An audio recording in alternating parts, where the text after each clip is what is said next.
Imagine drifting off to sleep to the sound of gentle ocean waves. The water moves slowly, like the rhythm of breathing. Somewhere out in that endless blue, enormous shapes glide beneath the surface. They move with a grace that seems almost otherworldly. These are whales, the giants of the sea. Today, it's hard to imagine them as anything other than powerful swimmers, perfectly built for life in the water. But long ago, their ancestors walked on land. They had legs, hooves, and lungs that once breathed the warm air of ancient Earth. The story of how these massive creatures went from walking on solid ground to swimming through the depths is one of evolution's most fascinating mysteries. It's a story that begins not in the ocean, but on dry land, under a sunlit sky millions of years ago. For centuries, people have looked at whales and wondered where they came from. Ancient sailors thought they were sea monsters, great beasts lurking beneath the waves. Others believed they were fish, because of their size and the way they swam. It wasn't until scientists began to study them more closely that the truth started to surface. Whales are mammals. Warm-blooded, air-breathing creatures that nurse their young with milk. That means they share more in common with us than with fish. They have lungs, not gills. They give birth to live young. And if you look closely at their skeletons, you'll find tiny clues hidden in their bones that tell a story written over millions of years. One of the biggest mysteries has always been how this transformation happened. How did an animal with 4 legs, living on land, end up evolving into a fully aquatic creature weighing dozens or even hundreds of tons? How did legs turn into flippers? How did a tail become a powerful engine for swimming? And why did this journey happen at all? For a long time, scientists didn't have the fossils to answer these questions. Whales seemed to appear suddenly in the oceans, fully adapted to their watery world. It was like a book with the first few chapters missing. But over time, through careful digging, study, and a little bit of luck, paleontologists began to find the pieces that completed the puzzle. The story takes us back around 50 million years, to a time when Earth was warmer than it is today. Lush forests covered much of the land, and shallow seas spread over coastal plains. The continents were in different positions, and life was thriving in new and strange ways. Mammals, having survived the extinction of the dinosaurs, were beginning to take on new forms. Some grew larger, some adapted to forests, plains, or deserts, and a few, very few, started to explore the edges of rivers and coastlines. Somewhere among them were the ancestors of whales, creatures that looked nothing like the ocean giants we know today. When scientists first proposed that whales descended from land mammals, it was a controversial idea. It seemed almost unbelievable. How could a creature adapted to walking on 4 legs give rise to animals that live their entire lives in the water? But then, as fossil discoveries began to accumulate, the picture became clearer. Bones found in ancient riverbeds and coastal deposits started to show intermediate forms, animals that had traits of both land mammals and early whales. They had legs, but also features that hinted at strong swimming abilities. Their skulls showed early adaptations for underwater hearing. Slowly, the missing chapters of whale evolution were being filled in. There's something deeply calming about imagining this ancient world. Picture a warm, coastal lagoon under a soft, golden sun. Trees line the water's edge. Strange, wolf-like creatures wade in the shallows, their hooves sinking into the mud. They hunt for fish, dipping their long snouts below the surface. These animals don't know it yet, but over countless generations, their descendants will give up the land completely. They'll trade hooves for flippers, nostrils for blowholes, and legs for tails built to push through the water with strength and speed. What begins as small steps at the water's edge will eventually lead to the vast, open ocean. The mystery of whale evolution is not just about bones and ancient animals, it's also about time. Evolution doesn't happen overnight. It's the story of tiny changes passed down through generations, shaping life slowly, almost invisibly. Each fossil discovered is like a single frame in a very long film, and when scientists piece them together, they can watch the transformation unfold. Some of these fossils were found in unexpected places, like deserts that were once ancient seas. Others were discovered after years of searching, hidden beneath layers of rock. Each find brought us closer to understanding how whales became what they are today. There's also a sense of wonder when we realize that whales still carry reminders of their land-dwelling past. Deep inside their bodies, modern whales have small vestigial bones near where their hind legs used to be. They no longer support limbs, but they're there, silent witnesses to a time when their ancestors walked. Their movement through water, up and down rather than side to side like fish, is another clue. And their need to breathe air at the surface is perhaps the most obvious reminder that they are mammals, not fish. This mystery beneath the waves connects the distant past with the living present. It shows us that the creatures we see today are part of an ongoing story, a story written in their bones, their behavior, and their DNA. Whales didn't simply appear in the oceans as giants. They journeyed there step by step, over millions of years, through changing climates and shifting landscapes. And as they did, they transformed in ways that still inspire awe in scientists and dreamers alike. As the waves roll in and out, imagine those first ancestors standing on ancient shores, gazing out at the water. Something in that world called to them. Perhaps food, perhaps safety, perhaps opportunity. Whatever it was, it set in motion one of the most extraordinary evolutionary journeys in Earth's history. Tonight, as we begin this quiet exploration, we'll follow that journey from land to sea, from legs to fins, and uncover the incredible tale of how whales became the gentle giants that roam our oceans today. And with that, the mystery begins. Not with a splash in the water, but with footsteps on the shore. Long before whales became the rulers of the ocean, their ancestors walked on land. It's a strange image to imagine. Massive ocean giants descending from small, hoofed mammals that wandered through forests and along riverbanks. But that's exactly where their story begins.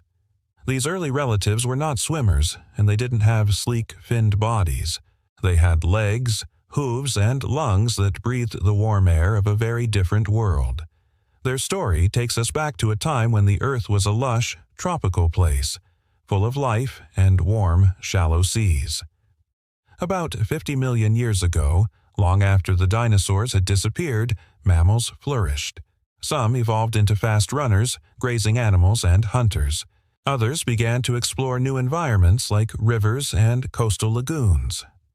Among these animals were small, deer-like creatures belonging to a group called artiodactyls, or even-toed ungulates. This is the same group that includes modern-day animals like deer, pigs, hippos, and camels. What's fascinating is that whales, despite their size and aquatic lifestyle, are genetically related to these animals. In fact, their closest living relatives today are hippos. Imagine one of these ancient creatures. It's about the size of a medium dog, with slender legs ending in small hooves. It moves carefully through a warm, forested landscape, following the sound of water. Rivers wind gently through the trees, carrying fish and other food. This animal is not a predator in the way we might imagine a wolf or a cat. It's more like a curious forager, exploring the edges of water. It dips its snout into the shallows, searching for food. It doesn't know it yet, but this simple behavior is the first step toward a future that will take its descendants deep into the sea. The connection between whales and these early hoofed mammals wasn't obvious at first. For many years, scientists struggled to understand where whales fit on the tree of life. Their anatomy was so different from any land mammal that it almost seemed like they came from nowhere. Then, fossil discoveries started to provide clues. In riverbeds and ancient coastal deposits, paleontologists uncovered bones that looked a little like those of land mammals, but with unexpected features. Some skulls had ear structures that were unique to whales, even though the rest of the body looked like a walking mammal.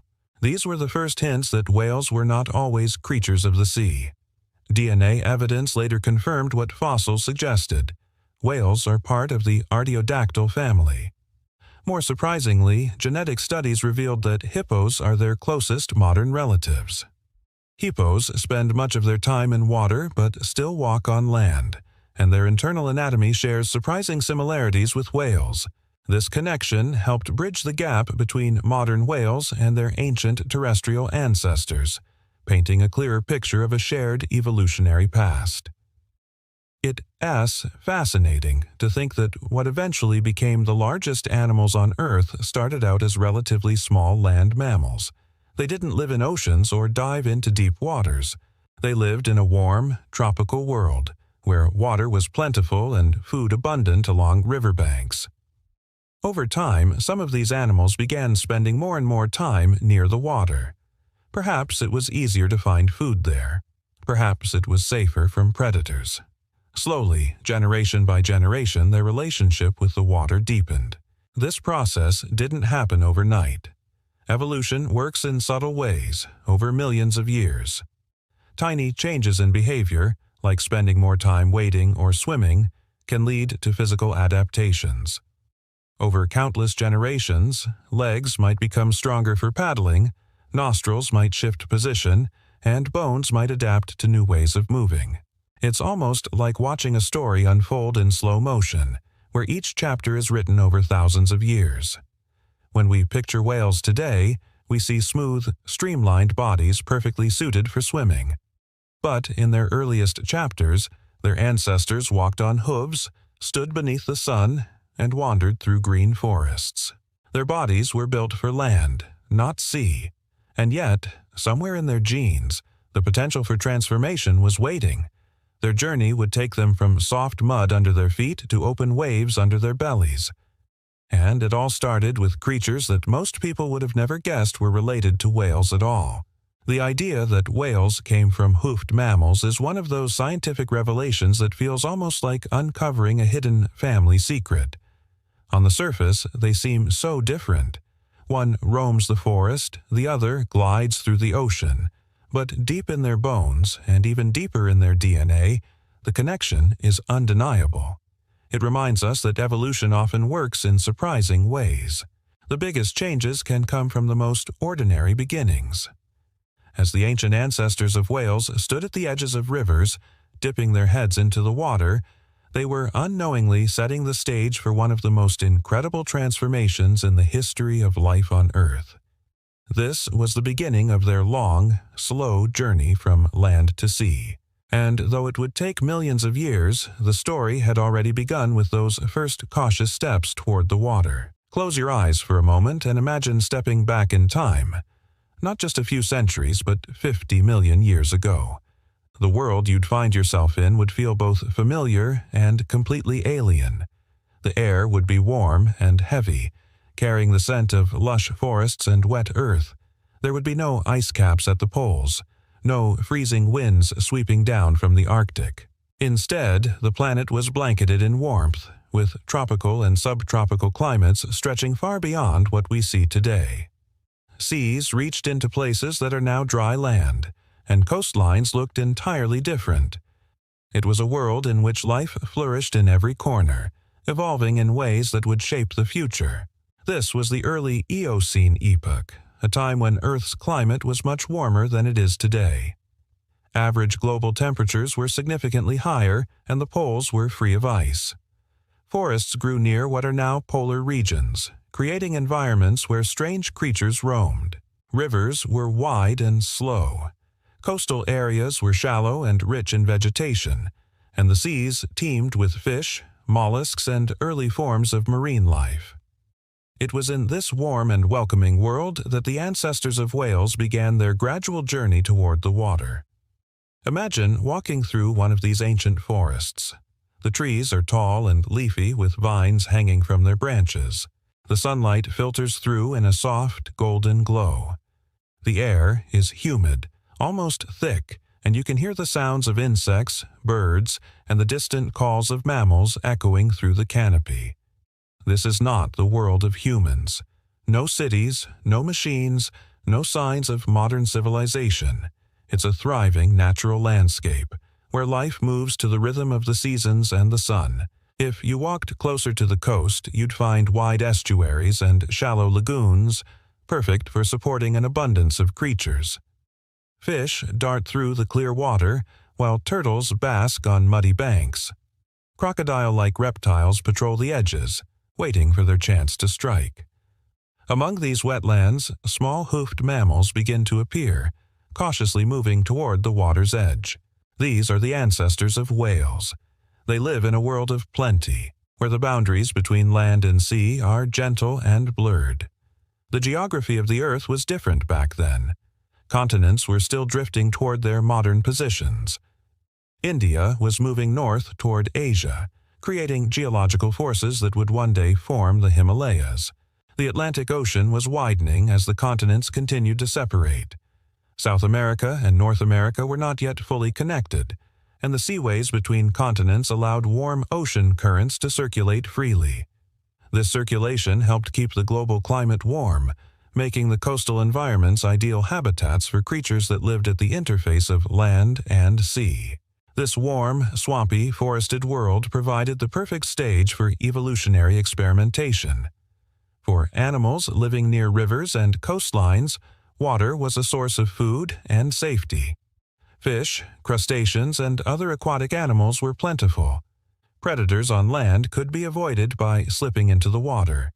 Slowly, over generations, some species began to spend more and more time in this watery environment. Their bodies and behaviors began to shift in subtle ways. Over millions of years, these changes would accumulate, transforming them from land mammals into aquatic specialists. It's important to remember that evolution doesn't happen in sudden leaps. It's not like one day a creature walks on land and the next day it has fins. Instead, think of it as a very long, slow dance between an organism and its environment. When the environment offers new opportunities, like plentiful food in shallow waters, some individuals take advantage of them. Their offspring may inherit slight advantages that make them even better at living in those environments. Over thousands of generations, those small advantages add up to big transformations. The world 50 million years ago was a world of abundance. There was no shortage of habitats for animals to explore, no ice sheets to limit the spread of warm water, and no humans to disrupt the natural rhythms of life. It was during this time of warmth and ecological richness that the earliest whale ancestors began their journey toward becoming fully aquatic. The rivers and coastlines of this era were like evolutionary laboratories, where nature quietly experimented, generation after generation. There's a certain tranquility to imagining this ancient Earth. The landscape is calm, filled with slow-moving waters and endless forests. The animals are unaware that their lives are part of a story that will unfold over millions of years. A small hoofed mammal wades into the water to catch fish, unaware that its distant descendants will one day dive to the deepest parts of the ocean, communicating through songs that travel for miles. A changing world provides the stage, and evolution writes the script, patiently, without haste. The warm climate of this era played a critical role. Reptiles, birds, and mammals all thrived in this greenhouse world, and for mammals, like the ancestors of whales, it created ideal conditions to explore watery habitats without the risk of cold or scarcity. If Earth had been covered in ice and harsh winters, the journey of whales might have looked very different, or perhaps not happened at all. But in this lush, tropical world, nature had room to experiment, and life responded with creativity. The next chapters of this story will follow some of the remarkable creatures that marked key steps along the whale-as evolutionary path. From early mammals that only dipped their feet into the water, to extraordinary transitional species that could both walk and swim. The world, 50 million years ago, set everything in motion. It was the beginning of a journey that would lead to the majestic whales we know today, gliding silently through the oceans. In the story of whale evolution, there's a name that stands out like a quiet but crucial turning point: Pakicetus.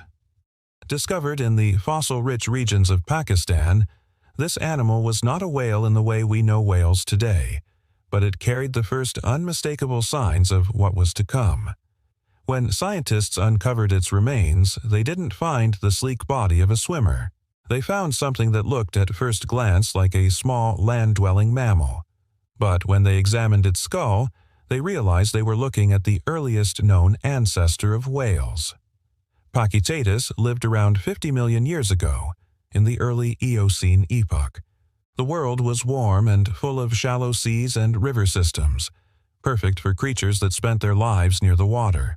If you were to see a living Pachycetus, you might not think of whales at all. It would look more like a long-legged dog with a long snout and sharp teeth. Its body was built for walking, not swimming, but if you looked closer, particularly at its ears, you would notice something special. Inside its skull, the structure of the ear bones was almost identical to that of modern whales. This unique feature allowed scientists to confidently place Pachycetus at the very beginning of the whale lineage. Imagine standing near a warm riverbank in ancient Pakistan. The air is thick with humidity, and the forest canopy leans over the water. A Pachycetus cautiously steps into the shallows. Its hooves sink slightly into the mud, and it lowers its head toward the water, scanning for small fish or other prey. It's not a powerful swimmer yet, but it's comfortable enough near the water to hunt and feed. It might wade through the river slowly, its long tail swaying for balance. Above the surface, its ears catch sounds like any land mammal. But underwater, those special ear structures give it an unusual advantage, allowing it to detect vibrations in a way other mammals couldn't. The discovery of Pachycetus was groundbreaking because, for a long time, scientists had a gap in the fossil record. Whales appeared fully aquatic in the fossil timeline without clear transitional ancestors. Pachycetus filled that gap. It showed that whales began as fully terrestrial mammals, gradually adapting to an aquatic lifestyle over millions of years. Its existence confirmed that whale evolution wasn't a sudden leap into the water, but a slow, step-by-step transformation. Pachycetus likely spent most of its time on land but relied on rivers and shallow water for food. Its teeth were sharp and conical, similar to those of modern toothed whales, suggesting it was a carnivore that ate fish or small animals. Unlike modern whales, it couldn't hold its breath for long periods or dive deep. Its limbs were built for walking, not paddling, and its body lacked the streamlined shape we associate with swimmers. But in its skull and ear bones, evolution had already written the first clear chapter of the whale's aquatic journey. One of the most remarkable features of Pachycetus was its ear region, known as the auditory bulla.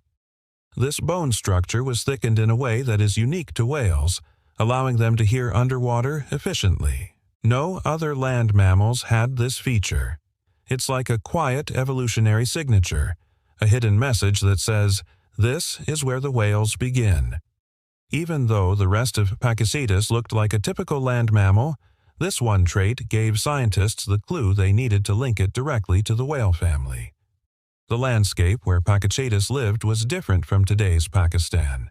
50 million years ago, this region was part of a coastal environment near the ancient Tethys Sea. The Tethys was a warm, shallow ocean that stretched between the continents, creating rich habitats full of fish and other marine life.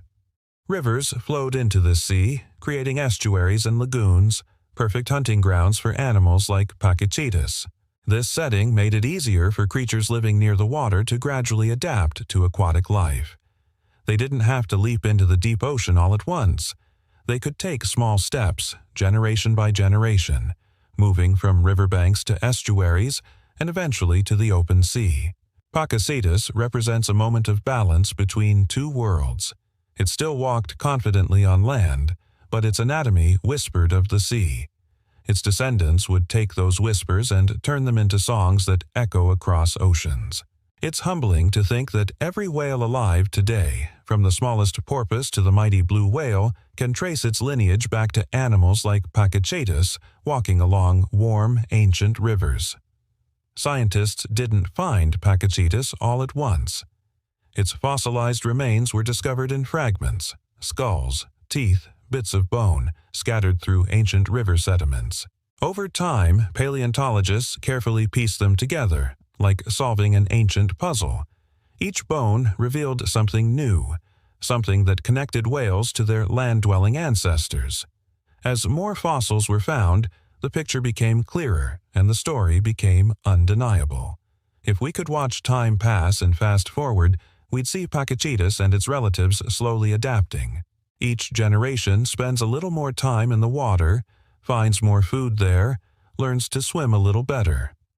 Over millions of years, legs become less suited for walking and more for paddling. The body becomes more streamlined. Nostrils begin to shift upward. Ears become specialized for underwater sound. What starts as a curious creature by the riverside becomes the ancestor of oceanic giants. There's something peaceful about imagining Pachycetus quietly moving along the edges of warm, ancient waters, unaware of its place in the grand story of life. It wasn't a monster or a marvel in its own time, just another animal finding food, surviving, living in the world it knew. And yet, from its footsteps came the future rulers of the sea. If Pachycetus was the quiet beginning of the whale's journey, then Ambulocetus was the bold step forward. Its name means the walking whale, and it perfectly captures the unique role this creature played in evolution. Ambulocetus natans lived around 49 million years ago, not long after Pachycetus, and its body reveals a remarkable transition. It had legs strong enough to walk on land, but also adapted to swimming. This was an animal that truly belonged to two worlds, the riverside and the water itself. Imagine standing near a lush, ancient river on a warm day during the Eocene. The air is heavy and still. In the distance, you hear splashing. A shape moves slowly through the water, long and sleek, with powerful limbs tucked beneath its body. It looks a bit like a crocodile, but its movement is different. It walks into the shallows with purpose, then slides into deeper water, using its limbs to paddle and its body to glide. This is Ambulocetus. At about 3 meters long, it wasn't small. It was roughly the size of a modern sea lion. It had a long snout filled with sharp teeth, perfect for catching fish. Its legs were sturdy, yet flexible, allowing it to push off from riverbanks and swim with surprising agility. What makes Ambulocetus so fascinating is how clearly it shows the middle point between land mammals and aquatic whales. Its front and hind limbs were still strong, supporting its weight on land. But its spine and tail were more flexible than those of a typical land mammal, helping it move smoothly through water. Scientists believe it may have swum in a way similar to modern otters, pushing with its hind legs and undulating its body. Unlike fish, which move their tails side to side, Ambulocetus used an up-and-down motion, a movement whales still use today. This method of swimming is a crucial evolutionary clue. It shows that whales didn't copy the swimming style of fish. Instead, they adapted their own mammalian movements for life in the water. The up-and-down motion we see in modern whales and dolphins traces all the way back to creatures like Ambulocetus, slowly perfecting this technique over millions of years. On land, Ambulocetus probably moved clumsily compared to fully terrestrial animals. Its limbs were not built for speed or long-distance running. Instead, it likely shuffled or ambled along riverbanks, staying close to the water where it could quickly return to safety. In the water, however, it would have been a skilled hunter. Its elongated jaws and sharp teeth suggest a carnivorous diet, likely fish and possibly other small animals. It may have lurked in rivers like a crocodile, waiting just below the surface before lunging at passing prey. The fossil evidence for Ambulocetus is extraordinary. Paleontologists uncovered an almost complete skeleton, allowing them to reconstruct its body in great detail. This discovery was one of the strongest pieces of evidence showing the evolutionary shift from land to sea. Before Ambulocetus, whale ancestors looked like land mammals with only slight aquatic adaptations. With Ambulocetus, you can clearly see the body beginning to transform. It is no longer just a mammal near water. It is a mammal designed to live in it. The environment where Ambulocetus lived was likely warm coastal estuaries and river deltas along the shores of the ancient Tethys Sea. These were calm, shallow waters, perfect for animals that were still learning to swim efficiently. In this kind of environment, Ambulocetus didn't need to compete with fast ocean swimmers or deep divers. It could thrive in the middle zone, walking along muddy banks and sliding into quiet rivers. One particularly interesting feature of Ambulocetus is its hearing. Unlike Pakicetus, which mostly heard like a land mammal, Ambulocetus shows early adaptations for underwater hearing. Its ear bones were starting to change, allowing it to detect vibrations through water more effectively. This suggests that as these animals spent more time submerged, their sensory systems evolved to match their new lifestyle. It is a reminder that evolution is to just about bones and muscles. It is also about perception. To survive in water, you need to be able to sense what's happening around you beneath the surface. If you could observe an Ambulocetus in its natural environment, you'd probably see a creature that was comfortable both on land and in water, but not perfectly adapted to either. On land, it would move awkwardly, perhaps resting often, relying on nearby water for escape or hunting. In water, it would glide gracefully through calm shallows, using its powerful limbs to push forward and its flexible spine to propel itself in that distinctive mammalian way. Its life was balanced between two worlds, a living bridge between land mammals and the fully aquatic whales that would follow. The discovery of Ambulocetus was like finding a missing page in a long-lost book. For years, scientists had hypothesized that transitional species like this must have existed, but finding them was a challenge. When the fossils were uncovered, they provided exactly the evidence needed to show how whales gradually gave up walking for swimming. It wasn't a sudden jump, but a slow, elegant transition over millions of years, preserved in stone. There's something beautiful about this stage of whale evolution. Ambulocetus didn't know it was in the middle of a great transformation. It simply lived, hunted, swam, and walked in its world, unaware that its body carried the blueprint for future giants of the sea. It's a reminder that evolution happens quietly, without intention, through the simple passage of time and the gentle push of adaptation. As the sun sets over that ancient river, you can picture Ambulocetus resting near the water's edge, its body half submerged, eyes watching for prey. It doesn't belong entirely to land anymore, but it hasn't fully given itself to the water either. It stands between two worlds, marking a pivotal chapter in the whale's story. Picture a quiet riverbank under the warm sun of the Eocene epoch. The air is still, heavy with moisture. Trees lean over the water, their branches dipping toward the slow-moving current. At the edge of the river, a creature steps forward. It has sturdy legs, a long snout, and sharp teeth, but its movements are deliberate, almost cautious. It's not completely at home on land anymore, but the water hasn't fully claimed it either. This is a descendant of Pakicetus and a relative of Ambulocetus. It lives its life in two worlds, walking on land and swimming in rivers, bridging the gap between terrestrial mammals and the fully aquatic whales that will come later. This in-between stage is one of the most fascinating parts of whale evolution. It didn't happen in a single generation or even 1,000 generations. It took millions of years of gradual change, driven by the environment and opportunities found near water. Early proto-whales spent their days in warm coastal regions, estuaries, and river systems. These were safe, food-rich environments that allowed them to experiment with a semi-aquatic lifestyle. They didn't need to conquer the open ocean yet. Instead, they learned to balance two ways of living. On land, these creatures could still walk, rest, and perhaps give birth. Their legs remained strong enough to support their bodies, though not as nimble as their fully terrestrial ancestors. They likely moved in short bursts, sticking close to the water's edge where escape routes were easy.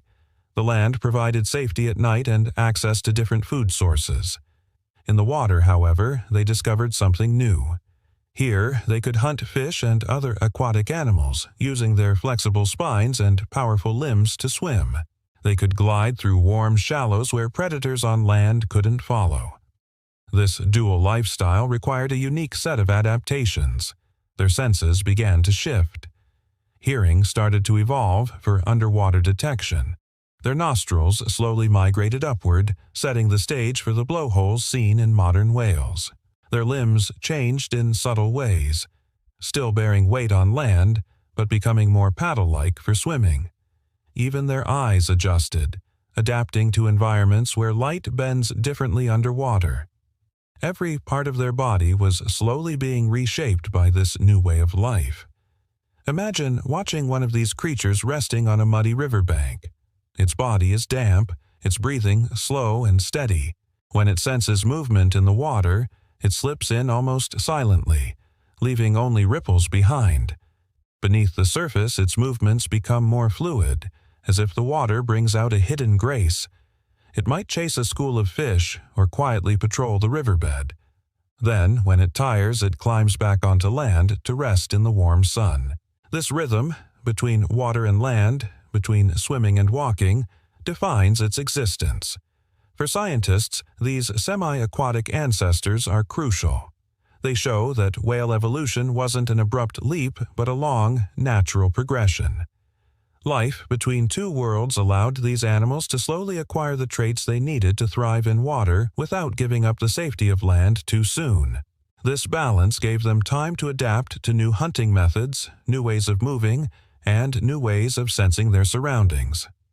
The fossil record reflects this transitional lifestyle beautifully. Skeletons from this era show limbs that are both weight-bearing and adapted for swimming. The vertebrae are more flexible. The tail begins to show signs of becoming a propulsive tool, and the skulls display features that indicate early underwater hearing. These are not random traits. They are the evolutionary toolkit that would eventually lead to the fully aquatic whales we know today. Life between two worlds also meant these creatures experienced few of the pressures modern whales face. They didn't have to dive deep or migrate long distances. Their environment was stable and warm, with plenty of food and relatively few predators in the shallows. This allowed them to experiment with aquatic living at their own pace.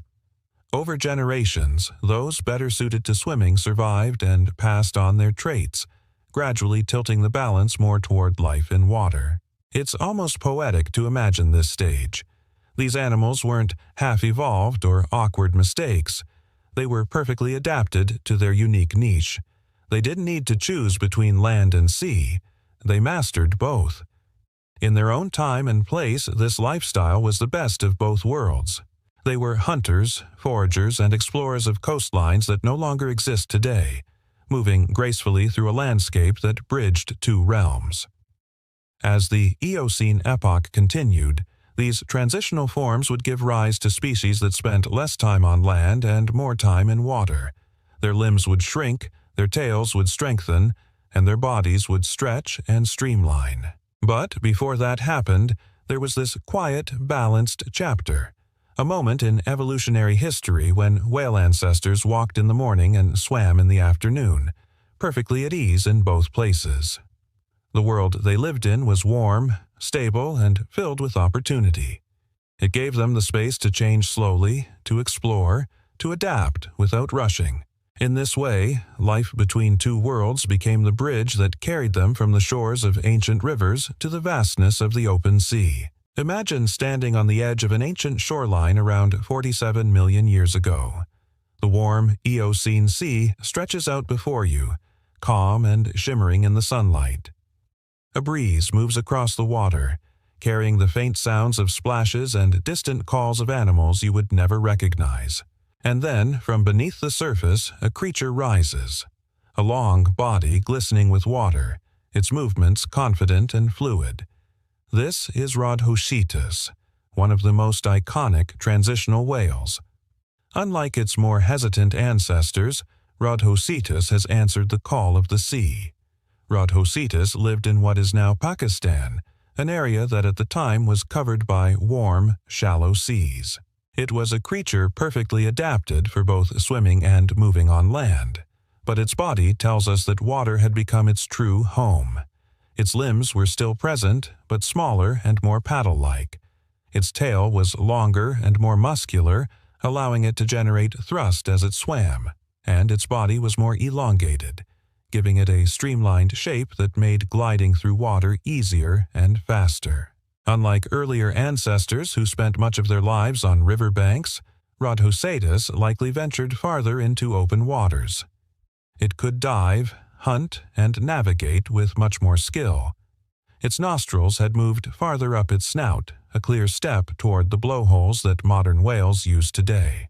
Its ears showed signs of adapting to underwater hearing, meaning it could sense vibrations and sounds in the water better than its predecessors. These might seem like small details, but each represents a quiet step toward becoming fully aquatic.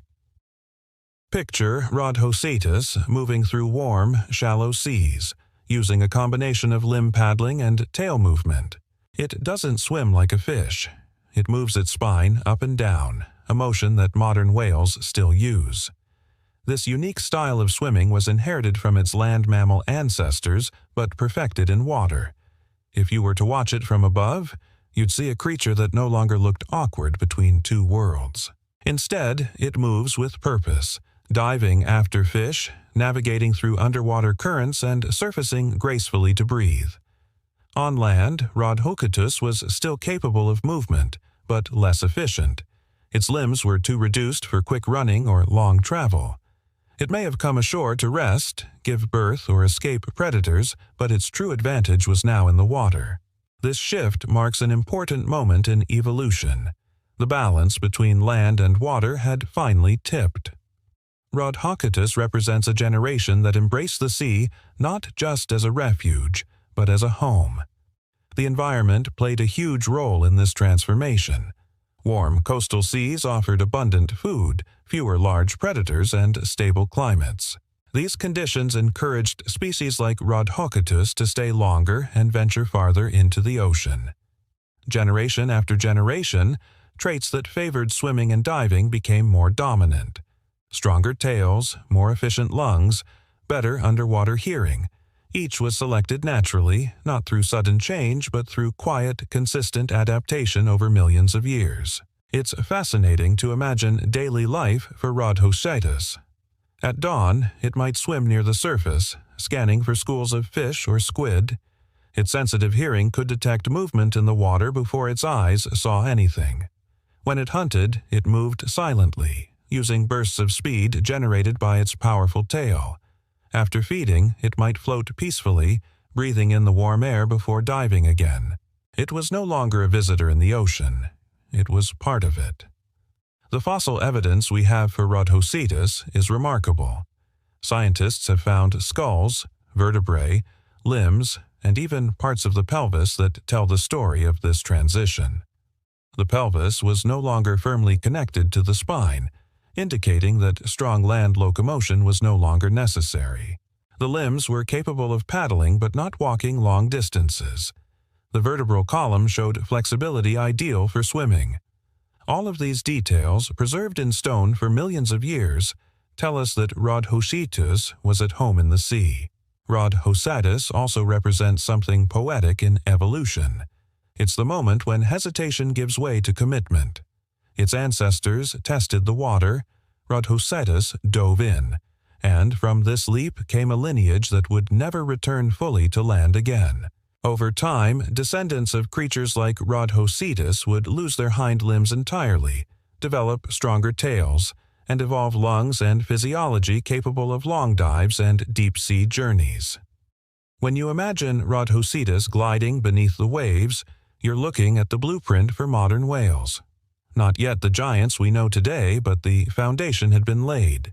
It's a quiet, almost invisible revolution that happened not with sudden change, but with patient adaptation. Step by step, the sea shaped these mammals into something entirely new. The story of Rhodhocetus is both scientific and deeply human in its resonance.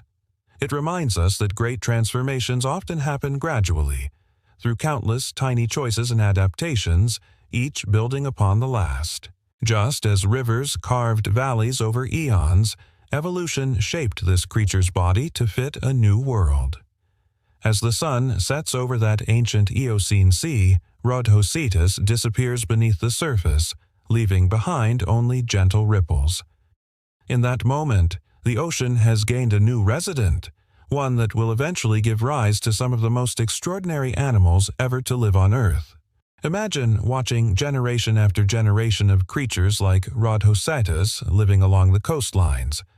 Over time, subtle changes begin to take shape. Legs that were once strong and essential for walking start to shrink, little by little, becoming less useful. It's not as if one whale suddenly woke up without legs. Nature doesn't work that way. Instead, through countless lifetimes, traits that made swimming easier were passed on, while those that were unnecessary for life in water slowly faded away. As these ancient whales spent more time in the ocean, their hind legs became less of an advantage and more of a burden. In water, limbs can create drag, slowing movement and wasting energy. A streamlined body, on the other hand, allows for smooth, efficient swimming. Natural selection favored individuals with smaller, less intrusive legs, and over millions of years, this meant that hind limbs began to diminish. Some species retained tiny limbs hidden beneath their bodies, like faint reminders of their terrestrial past, while others lost them almost entirely. One of the most striking examples of this evolutionary moment is found in Basilosaurus, a fully aquatic ancestor that lived around 40 million years ago. Its body stretched long and serpentine, perfectly adapted for swimming in open seas. But if you look closely at its fossils, you'll find something extraordinary. Tiny hind limbs complete with a femur, tibia, and even little toes. They were far too small to support the animal on land. In fact, they didn't even connect to the spine. These miniature legs had no role in walking. Some scientists believe they might have been used during mating, helping the massive creature position itself in the water. But their presence is a quiet echo of a distant past when its ancestors still walked on land. Think of it like a whisper traveling through time. These little bones don't shout their story. They murmur it softly through the fossil record. Each pair of vestigial legs is like a historical footnote carved in bone, reminding us where whales came from. Modern whales, including both baleen whales and toothed whales, still carry similar reminders. Hidden deep within their bodies, they have tiny vestigial pelvic bones. These bones don't connect to their vertebrae, and they no longer serve any role in walking. But they are there, embedded in the flesh like time capsules, proof of an evolutionary journey that never truly erases its past. This gradual disappearance of legs was accompanied by other dramatic changes. As whales became fully aquatic, their tails grew broader and more muscular, forming flukes, the powerful flat extensions that modern whales use to propel themselves through water. Their front limbs transformed into flippers, becoming more rigid and paddle-like, perfect for steering but useless for supporting weight. Their nostrils migrated to the tops of their heads, forming blowholes, allowing them to breathe without lifting their heads out of the water. All these changes happened hand in hand with the fading of their legs, like pieces of a puzzle coming together. If you could travel back in time and observe this transformation, it wouldn't be sudden or dramatic. You'd see creatures living their lives, hunting fish, raising their young, and swimming farther from shore with each passing generation. Legs would shrink so slowly that no single individual would notice. And yet, over millions of years, a lineage of walking mammals would become creatures entirely at home in the ocean, abandoning the land their ancestors once roamed. The disappearance of legs also symbolizes something poetic about evolution. It is not just about gaining new features, it is about letting go of what is no longer needed. Evolution doesn't look forward with a plan. It works with what exists in the moment, shaping and reshaping life based on survival and adaptation. The whales didn't decide to lose their legs. Instead, the environment shaped them, rewarding traits that allowed them to move more gracefully through their watery world. Even today, scientists sometimes discover whale embryos that briefly grow tiny limb buds before they reabsorbed into the body. It's a fleeting glimpse of their ancestry, a reminder written into their very development. For a short moment, the body remembers what it once was, before the modern whale shape takes over. Imagine the quiet oceans millions of years ago. Long, elegant creatures glide beneath the surface, their bodies more streamlined than ever. No longer do legs dangle awkwardly behind them.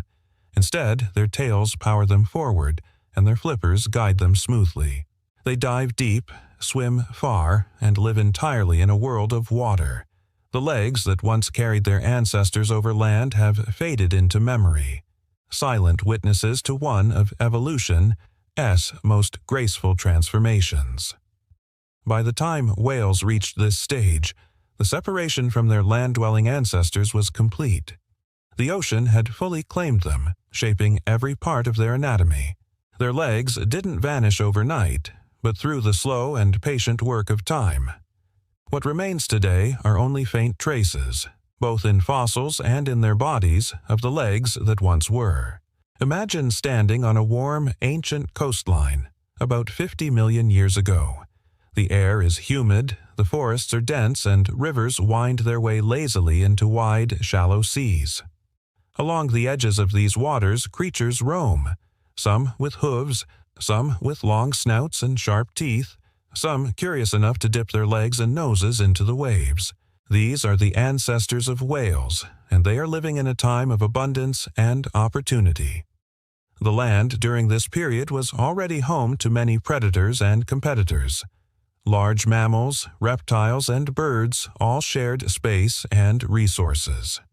For early whale ancestors like Pakicetus, the coast offered a unique advantage. Here, rivers carried nutrients into the sea, drawing schools of fish and other marine life close to shore. The water wasn't just a place to drink, it was a buffet. Creatures that could wade, hunt, or even swim a little had access to an entirely new food source that other land mammals couldn't exploit. At the same time, the ocean offered something that the land didn't: safety. On land, these early mammals faced competition and danger from other carnivores.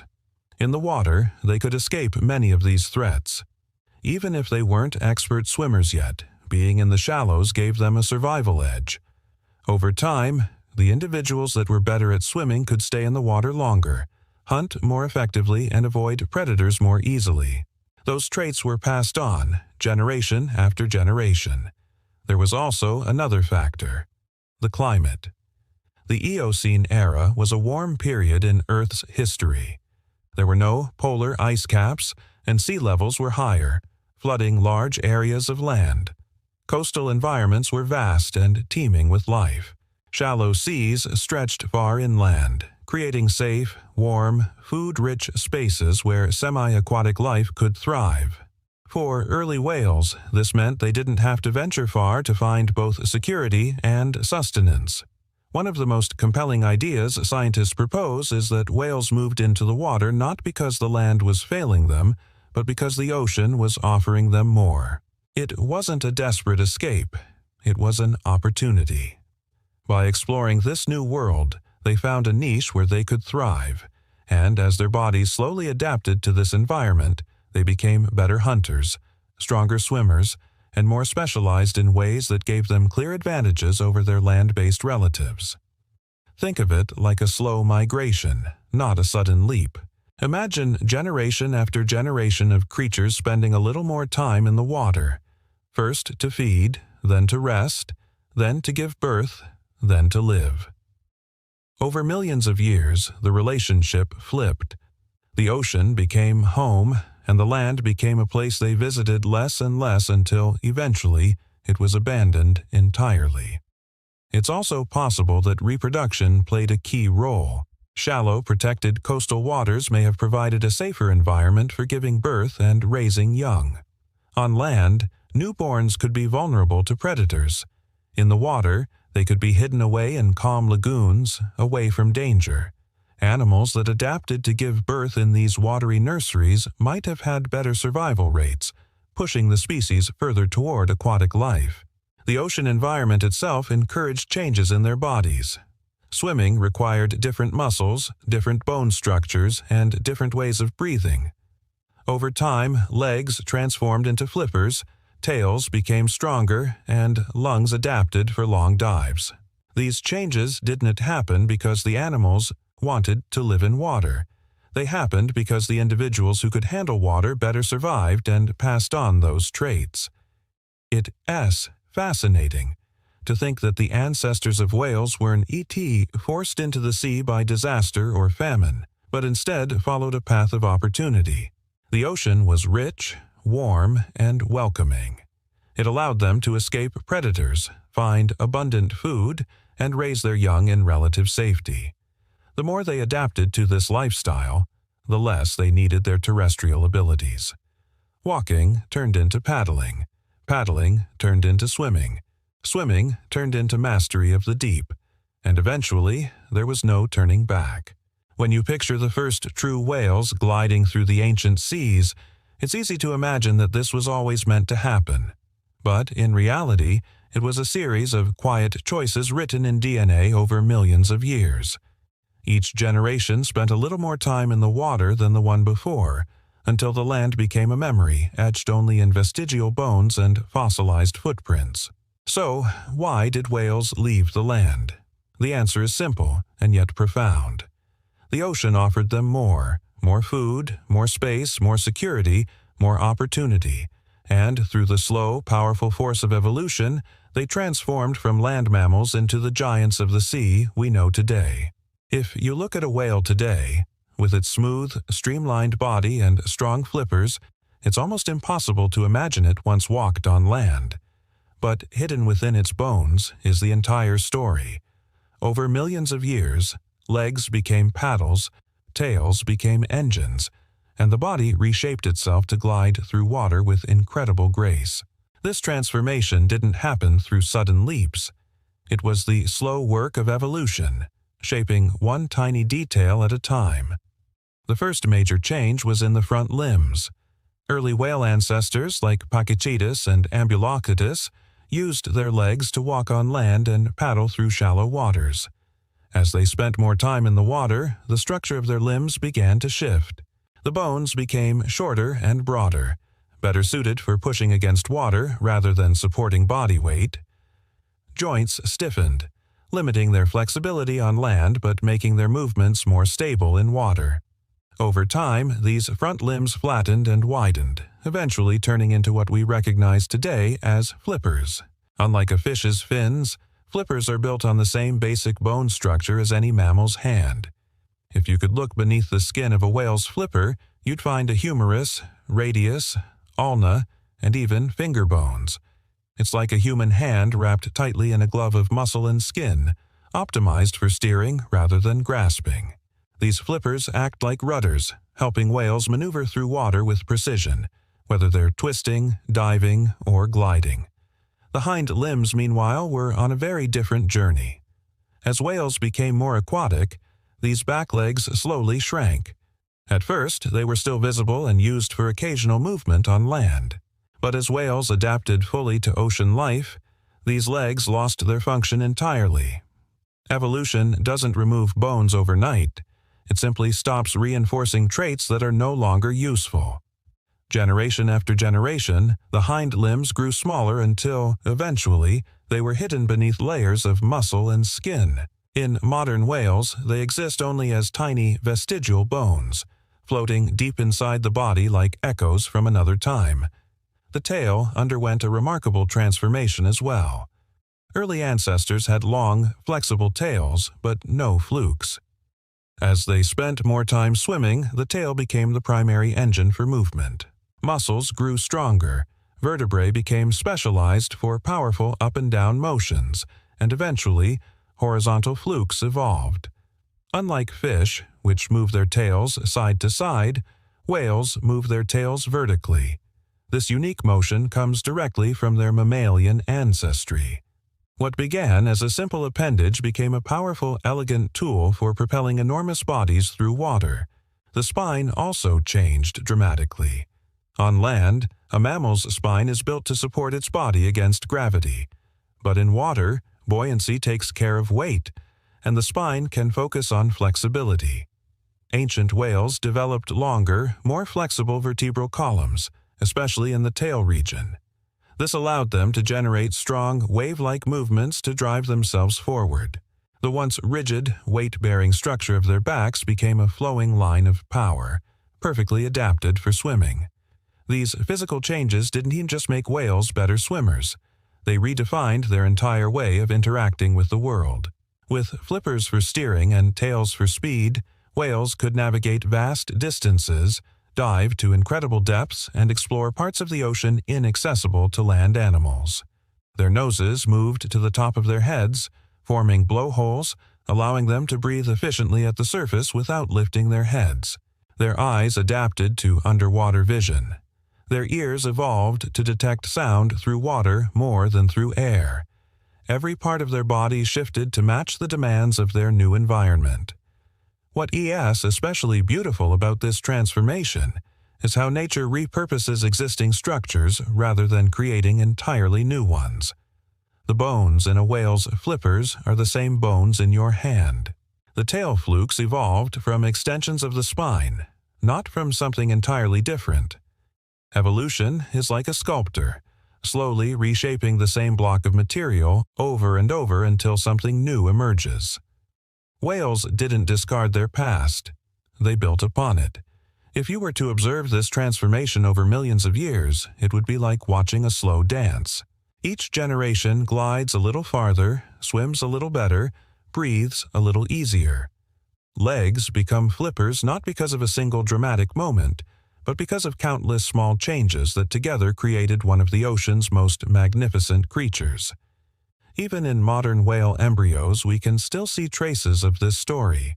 Tiny limb buds appear early in development, only to disappear later as the flippers take shape. For a brief moment, the embryo remembers its distant ancestors, walking on ancient shores before growing into a fully aquatic giant. The shift from legs to flippers was not just a physical change, it was a symbolic one. It marked the point when whales fully embraced the ocean. No longer creatures of two worlds, they became masters of one. Their bodies stopped preparing for land and started perfecting life in water. And in doing so, they became some of the most extraordinary swimmers the Earth has ever known. By the time the ancient ancestors of whales had fully abandoned the land, the oceans had become their entire world. Their bodies were sleek and powerful. Their tails were strong, and their flippers helped them glide effortlessly through the water. But evolution didn't stop at simply making them good swimmers. Over millions of years, whales diversified, branching into new forms that would allow them to thrive in almost every corner of the world, SR oceans. This was the rise of modern whales.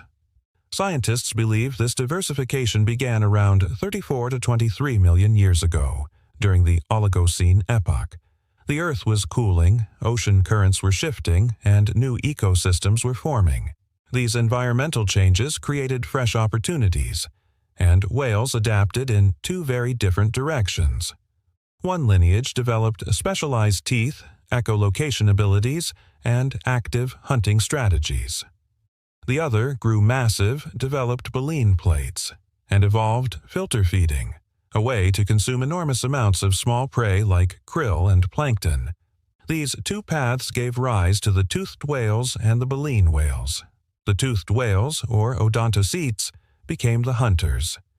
They developed sophisticated echolocation, a biological sonar that allows them to navigate and hunt in dark or murky waters. By emitting clicks and listening for echoes, they could detect the size, shape, and distance of objects around them.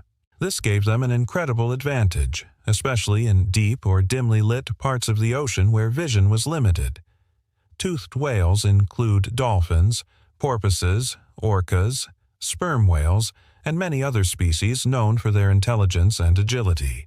Their skulls changed shape to accommodate echolocation structures. The melon, a fatty organ in their foreheads, helped focus sound waves. Their jaws became specialized for receiving vibrations, allowing them to hear through their bones. Over time, they became some of the most efficient hunters in the ocean, capable of coordinating in groups, chasing prey across vast distances and diving deep to catch squid and fish. Meanwhile, the baleen whales, or mystic ETs, followed a different path. Instead of teeth, they developed baleen plates, long, flexible structures made of keratin, the same substance as hair and nails. These plates hang from the upper jaw like combs. Baleen whales take in huge mouthfuls of water, then push the water out through the plates, trapping krill, plankton, and small fish inside. This filter-feeding strategy allowed them to grow to enormous sizes, because they could efficiently consume massive quantities of small prey in a short amount of time. Species like blue whales, humpback whales, and gray whales belong to this group. Blue whales in particular became the largest animals ever known on Earth, growing over 30 meters long and weighing up to 200 tons. Their size is directly linked to their feeding method. Filter feeding works best at huge scales, where a single gulp can bring in thousands of tiny organisms. Their long migrations and coordinated feeding strategies reflect millions of years of refinement. Both groups, baleen and toothed whales, spread across the world's oceans. They adapted to different climates, prey types, and behaviors. Some became coastal specialists while others roamed the open seas. Some communicated with complex songs, like humpback whales, while others hunted in silent darkness, like sperm whales in the deep. Each group carved out its own ecological niche, proving that whales were not just survivors of evolution, they were innovators. As whales diversified, their social structures also evolved. Toothed whales, especially dolphins and orcas, developed intricate social behaviors. They formed pods with distinct communication patterns, coordinated hunts, and even cultural traditions passed down through generations. Baleen whales, though less social in some cases, developed long-distance communication methods using low-frequency sounds that can travel for hundreds of miles underwater. What's fascinating is that despite these differences, both groups retained traces of their shared ancestry. They still have vestigial pelvic bones, remnants of hind limbs that vanished millions of years ago. They still breathe air through lungs and nurse their young with milk, just like their terrestrial ancestors. But at the same time, they've mastered their aquatic domain in completely unique ways. By the time these modern groups fully emerged, whales were no longer just inhabitants of the sea. They were its rulers. There were no other animals like them, warm-blooded, intelligent, massive, and perfectly adapted to a life spent entirely in water. The evolutionary journey from land mammals to ocean giants had reached its full expression, and the seas would never be the same again. When you imagine ancient oceans during this period, picture vast blue waters filled with life. Schools of fish dart beneath the surface, giant sharks patrol the depths, and among them glide whales of all shapes and sizes, some clicking and hunting, others singing songs that echo for miles. It's a living symphony of evolution, each species playing its part in the unfolding story of life. For a long time, the story of whale evolution seemed incomplete. Scientists had fossils of modern whales and fossils of ancient land mammals, but the bridge between the two was missing. It was like having the first and last chapters of a book, but not the middle. How exactly did creatures with legs turn into the masters of the ocean? For decades, that question remained one of paleontology's greatest mysteries. But bit by bit, the answers began to emerge. Not through one discovery, but through many, each a piece of a vast puzzle. One of the earliest breakthroughs came in the late 20th century, when fossils of creatures like Pakicetus, Ambulocetus, and Rodhocatus were found in what is now Pakistan. These fossils were incredibly detailed, showing transitional features, limbs that could both walk and swim, ear bones adapted for underwater hearing, and skulls with a mix of land and aquatic traits. For the first time, scientists could trace the gradual steps from land-dwelling mammals to aquatic specialists. Each fossil was like a snapshot in time, preserving a moment in the slow dance of evolution. But fossils alone weren't enough. They told us what these creatures looked like, but not how they were related genetically to modern whales. That's where DNA came in. In recent decades, advances in molecular biology have allowed scientists to compare the genetic code of living species. When they looked closely at whale DNA, the results were surprising. Whales, it turned out, are most closely related not to seals or manatees, but to hippopotamuses. Yes, those large, semi-aquatic animals lounging in African rivers are whales' closest living relatives. At first, this seemed almost unbelievable.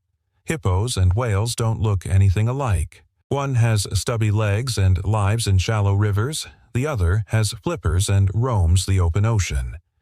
But the DNA doesn't lie.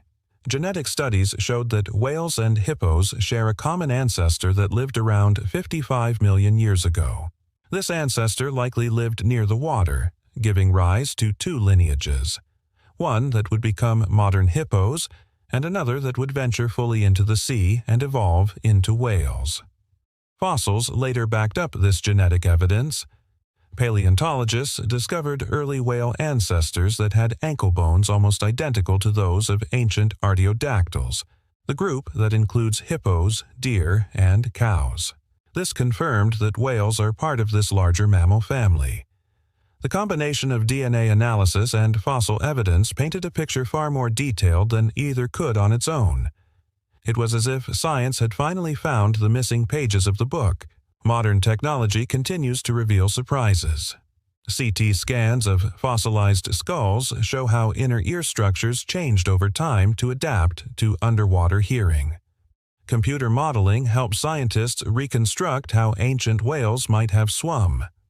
Isotopic analysis of fossil teeth can reveal whether an animal lived in freshwater, saltwater, or both, giving us clues about their habitats and lifestyles. Each method adds another brushstroke to the evolutionary portrait. Even the study of whale embryos offers insights. By observing how modern whales develop in the womb, scientists see echoes of their evolutionary past. For a brief moment, embryos grow tiny hind limb buds before they disappear. Their nostrils start at the front of the face before migrating to the top, forming blowholes. These developmental stages mirror the evolutionary steps their ancestors took millions of years ago. Perhaps the most beautiful aspect of all this is how multiple fields of science, paleontology, genetics, embryology, geology, come together to tell one coherent story. Each field is like a storyteller with a different perspective, and when their voices blend, the story becomes richer and more complete. What once seemed like a mysterious leap from land to sea is now understood as a series of small, elegant transitions, backed by both bones and genes. And yet, there are still mysteries left to uncover. Fossils are rare, and many species in the whale family tree remain unknown. Every new discovery has the potential to shift our understanding, to fill another gap, to reveal another surprise. That's what makes this story so alive. It's not just history, it's an ongoing journey of discovery. Imagine scientists in quiet labs, carefully brushing dust off ancient bones. Others peer into microscopes, decoding strands of DNA. Others scan fossils in high-tech machines, their screens glowing softly in the dark. All of them, across the world, are working together to piece together the life of creatures that swam millions of years ago. It is a reminder that the story of whales isn't just written in stone. It was written in the curiosity and dedication of those who study them. When you look at a whale today, whether it's a blue whale gliding through the open ocean, a humpback singing far beneath the waves, or a pod of orcas hunting together, it's easy to see only the present moment. They seem so perfectly suited to their environment, majestic, fluid, and fully at home in the water. But if you look closer, you can see hints of their incredible journey. Every whale alive today carries whispers of a distant past, echoes of a time when their ancestors walked on land. Hidden deep within their bodies, whales still have vestigial pelvic bones, small remnants of hind limbs that no longer serve any walking function. These bones are not connected to the spine, and they float inside their bodies like silent reminders. They're not useless, though. In some species, they have been repurposed to help anchor muscles used during reproduction. But their existence alone is proof of a history that stretches back millions of years, an anatomical fossil embedded within living flesh. Their method of swimming is another echo. Unlike fish, which move their tails side to side, whales move theirs up and down. This motion comes from their mammalian spine, a structure originally built for running on land.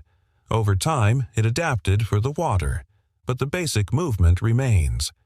When you watch a whale's powerful flukes rise and fall, you're seeing the rhythm of their ancestors' spines, transformed but not erased. Whales also breathe air through lungs, just like their land-based relatives. No matter how deep they dive, they must return to the surface to breathe. The blowhole on top of their heads is simply a relocated nose, shifted through millions of years of evolution. When a whale surfaces and exhales a towering spout of mist into the air, it's a moment that connects sky and sea, past and present. Even their reproduction carries traces of their heritage. Whales give birth to live young and nurse them with milk, just like all mammals. The mothers are attentive and nurturing, forming bonds with their calves that last for years. These behaviors, deeply rooted in mammalian biology, persist even in the vast, open ocean, where life could easily feel impersonal and immense. In their songs and social structures, we also catch glimpses of ancient patterns. Humpback whales sing haunting, complex songs that can travel for hundreds of miles through water. Toothed whales, like dolphins and orcas, form tight-knit pods with unique dialects and cultural behaviors passed from one generation to the next. These are not just survival strategies. They're expressions of intelligence, memory, and community, qualities that have evolved over millions of years. The way whales interact with their environment reflects their long history, too. Some species migrate thousands of miles between feeding and breeding grounds, following routes carved into their instincts by time itself. Others dive to astonishing depths, using adaptations that developed slowly through generations of ancestors learning to navigate an underwater world. Whales also remind us how evolution never truly erases the past. It reshapes it, reuses it, and weaves it into new forms. Their bodies are like living timelines, carrying layers of history in every bone, every breath, every movement. When we study whales, we're not just looking at magnificent modern animals, we were looking at chapters of Earth as a story that stretch back tens of millions of years. Today, whales face new challenges, not from natural predators but from human activity. Ship strikes, pollution, climate change, and noise in the oceans. And yet, just as their ancestors adapted to monumental shifts in their world, whales continue to endure. They are survivors, shaped by time, sculpted by evolution, and bound to the ocean in a way few creatures are. Imagine standing on a quiet shore at sunset, watching the calm sea. Far out, you see a spout of mist rise into the air, followed by the graceful arc of a whale's back as it dives beneath the surface. In that single moment, you are connected to something ancient, an unbroken line from four-legged mammals walking along a riverbank millions of years ago to this giant moving silently through the deep. The story of whales is not just about the past. It's a living story, continuing with every breath they take, every journey they make, and every calf born into the vast blue world. They carry their history within them, and in watching them, we glimpse the patience and wonder of evolution itself. And so, our journey through the ancient seas comes to a gentle close. From the warm riverbanks where curious land mammals first dipped their feet into the water, to the endless blue oceans where their descendants glide today, we followed a story written not in ink, but in bones, DNA, and time itself. The evolution of whales is a reminder that change doesn't always happen in sudden leaps. Sometimes it's a quiet, patient unfolding, generation by generation, shaping something extraordinary from something ordinary. Whales carry their history within every breath they take, every graceful movement through the water, and every song that echoes through the deep. As you close your eyes tonight, imagine those ancient coastlines, the first hesitant steps into the water, and the slow, magnificent transformation that followed. It's a story of resilience, adaptation, and wonder, a story that still swims beneath the waves today. If you enjoyed this gentle journey through time, don't forget to like this video and subscribe for more stories from the past, told slowly, softly, to help you relax and drift away.